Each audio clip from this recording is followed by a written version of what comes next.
again would say that friendship is extremely useful, perhaps necessary for survival, to the individual. They could produce plenty of authority, bear his back without brother behind it, and there is a friend that sticketh closer than a brother. But when we speak thus we are using friend to mean ally. In ordinary usage friend means, or should mean, more than that. A friend will, to be sure, prove himself to be also an ally when alliance becomes necessary, will lend or give when we are in need, nurse us in sickness, stand up for us among our enemies, do what he can for our widows and orphans. But such good offices are not the stuff of friendship. The occasions for them are almost interruptions. They are in one way relevant to it, in another not. Relevant, because you would be a false friend if you would not do them when the need arose. Irrelevant, because the role of benefactor always remains accidental, even a little alien, to that of friend. It is almost embarrassing. For friendship is utterly free from affection's need to be needed. We are sorry that any gift or loan or night watching should have been necessary, and now, for heaven's sake, let us forget all about it and go back to the things we really want to do or talk of together. Even gratitude is no enrichment to this love. The stereotype "don't mention it" here expresses what we really feel. The mark of perfect friendship is not that help will be given when the pinch comes, of course it will, but that, having been given, it makes no difference at all. It was a distraction, an anomaly. It was a horrible waste of the time, always too short, that we had together. Perhaps we had only a couple of hours in which to talk, and, God bless us, 20 minutes of it has had to be devoted to affairs. For of course we do not want to know our friends' affairs at all. Friendship, unlike eros, is uninquisitive.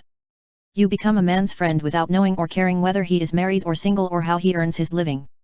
What have all these unconcerning things, matters of fact, to do with the real question, do you see the same truth? In a circle of true friends each man is simply what he is, stands for nothing but himself. No one cares tuppence about anyone else's family, profession, class, income, race, or previous history. Of course you will get to know about most of these in the end. But casually. They will come out bit by bit, to furnish an illustration or an analogy, to serve as pegs for an anecdote, never for their own sake. That is the kingliness of friendship. We meet like sovereign princes of independent states, abroad, on neutral ground, freed from our contexts. This love, essentially, ignores not only our physical bodies but that whole embodiment which consists of our family, job, past, and connections. At home, besides being Peter or Jane, we also bear a general character, husband or wife, brother or sister, chief, colleague or subordinate. Not among our friends. It is an affair of disentangled, or stripped, minds. Eros will have naked bodies, friendship naked personalities. Hence, if you will not misunderstand me, the exquisite arbitrariness and irresponsibility of this love. I have no duty to be anyone's friend, and no man in the world has a duty to be mine. No claims, no shadow of necessity. Friendship is unnecessary, like philosophy, like art, like the universe itself, for God did not need to create. It has no survival value, rather it is one of those things which give value to survival. When I spoke of friends as side by side or shoulder to shoulder, I was pointing a necessary contrast between their posture and that of the lovers whom we picture face to face. Beyond that contrast I do not want the image pressed. The common quest or vision which unites friends does not absorb them in such a way that they remain ignorant or oblivious of one another. On the contrary, it is the very medium in which their mutual love and knowledge exist. One knows nobody so well as one's fellow. Every step of the common journey tests his mettle, and the tests are tests we fully understand because we are undergoing them ourselves. Hence, as he rings true time after time, our reliance, our respect, and our admiration blossom into an appreciative love of a singularly robust and well-informed kind. If, at the outset, we had attended more to him and less to the thing our friendship is about, we should not have come to know or love him so well. You will not find the warrior, the poet, the philosopher, or the Christian by staring in his eyes as if he were your mistress. Better fight beside him, read with him, argue with him, pray with him. In a perfect friendship this appreciative love is, I think, often so great and so firmly based that each member of the circle feels, in his secret heart, humbled before all the rest. Sometimes he wonders what he is doing there among his betters. He is lucky beyond desert to be in such company. Especially when the whole group is together, each bringing out all that is best, wisest, or funniest in all the others. Those are the golden sessions, when 4 or 5 of us after a hard day's walking have come to our inn, when our slippers are on, our feet spread out towards the blaze and our drinks at our elbows, when the whole world, and something beyond the world, opens itself to our minds as we talk, and no one has any claim on or any responsibility for another, but all are freemen and equals as if we had first met an hour ago, while at the same time an affection mellowed by the years enfolds us. Natural life has no better gift to give. Who could have deserved it? From what has been said, it will be clear that in most societies at most periods friendships will be between men and men or between women and women.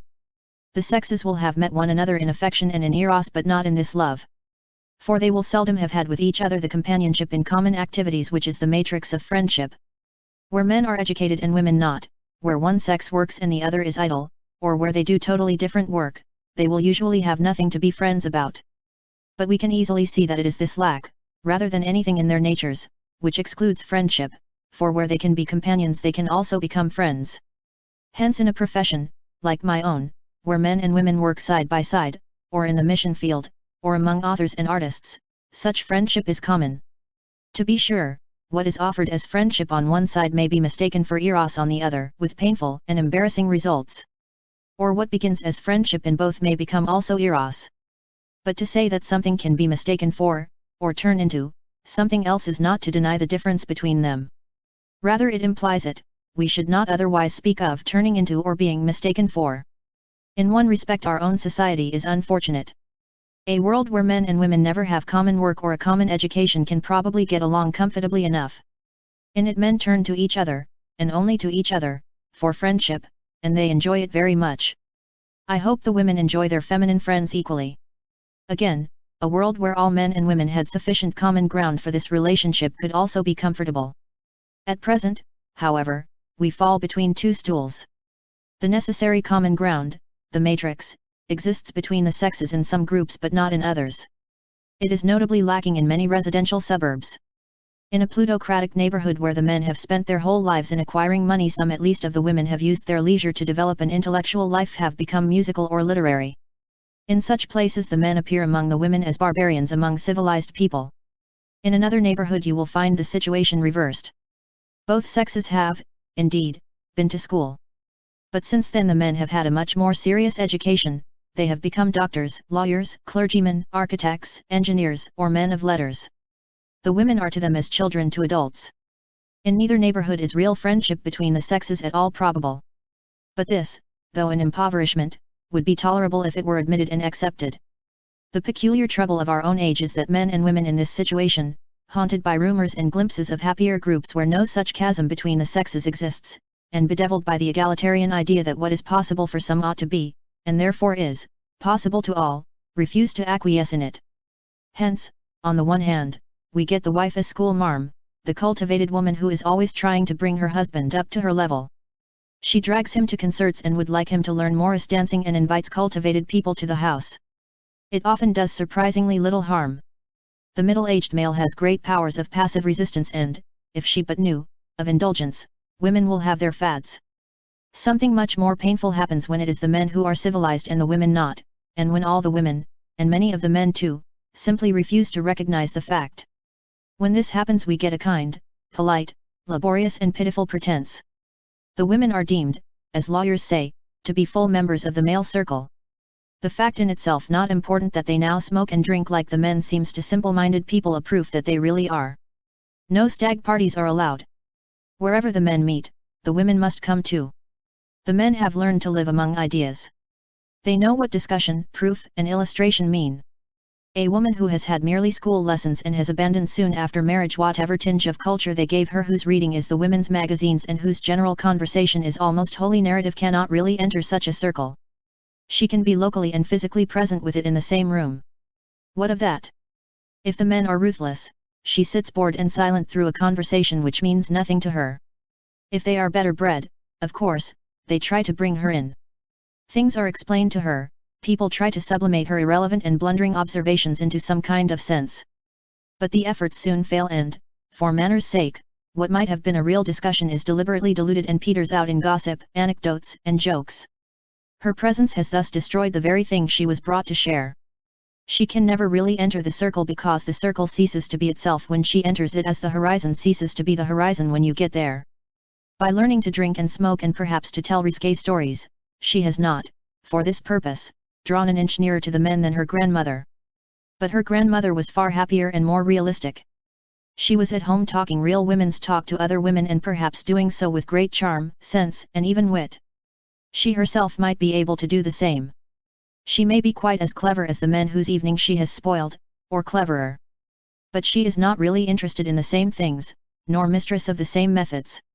We all appear as dunces when feigning an interest in things we care nothing about.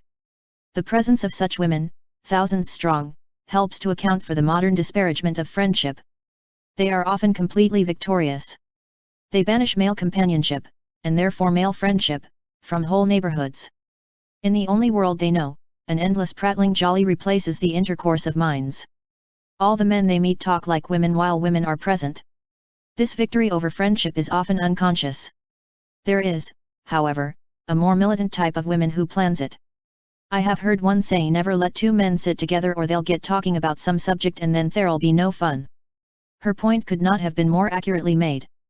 Talk, by all means, the more of it the better, unceasing cascades of the human voice, but not, please, a subject. The talk must not be about anything. This gay lady, this lively, accomplished, charming, unendurable bore was seeking only each evening's amusement, making the meeting go. But the conscious war against friendship may be fought on a deeper level. There are women who regard it with hatred, envy, and fear as the enemy of eros and, perhaps even more, of affection. A woman of that sort has 100 arts to break up her husband's friendships. She will quarrel with his friends herself or, better still, with their wives. She will sneer, obstruct, and lie. She does not realize that the husband whom she succeeds in isolating from his own kind will not be very well worth having. She has emasculated him. She will grow to be ashamed of him herself. Nor does she remember how much of his life lies in places where she cannot watch him. New friendships will break out, but this time they will be secret. Lucky for her, and lucky beyond her deserts, if there are not soon other secrets as well. All these, of course, are silly women. The sensible women who, if they wanted, would certainly be able to qualify themselves for the world of discussion and ideas, are precisely those who, if they are not qualified, never try to enter it or to destroy it. They have other fish to fry. At a mixed party they gravitate to one end of the room and talk women's talk to one another. They don't want us, for this sort of purpose, any more than we want them. It is only the riffraff of each sex that wants to be incessantly hanging on the other. Live and let live. They laugh at us a good deal. That is just as it should be. Where the sexes, having no real shared activities, can meet only in affection and eros cannot be friends, it is healthy that each should have a lively sense of the other's absurdity. Indeed, it is always healthy. No one ever really appreciated the other sex, just as no one really appreciates children or animals without at times feeling them to be funny. For both sexes are. Humanity is tragicomical, but the division into sexes enables each to see in the other the joke that often escapes it in itself, and the pathos too. I gave warning that this chapter would be largely a rehabilitation. The preceding pages have, I hope, made clear why to me at least it seems no wonder if our ancestors regarded friendship as something that raised us almost above humanity. This love, free from instinct, free from all duties but those which love has freely assumed, almost wholly free from jealousy, and free without qualification from the need to be needed, is eminently spiritual. It is the sort of love one can imagine between angels. Have we here found a natural love which is love itself? Before we rush to any such conclusion, let us beware of the ambiguity in the word spiritual. There are many New Testament contexts in which it means pertaining to the Holy Spirit, and in such contexts the spiritual is, by definition, good. But when spiritual is used simply as the opposite of corporeal, or instinctive, or animal, this is not so. There is spiritual evil as well as spiritual good. There are unholy, as well as holy, angels. The worst sins of men are spiritual. We must not think that in finding friendship to be spiritual we have found it to be in itself holy or inerrant. 3 significant facts remain to be taken into account. The first, already mentioned, is the distrust which authorities tend to have of close friendships among their subjects. It may be unjustified, or there may be some basis for it. Secondly, there is the attitude of the majority towards all circles of close friends. Every name they give such a circle is more or less derogatory.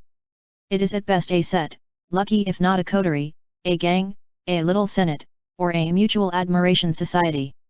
Those who in their own lives know only affection, companionship, and eros, suspect friends to be stuck-up prigs who think themselves too good for us.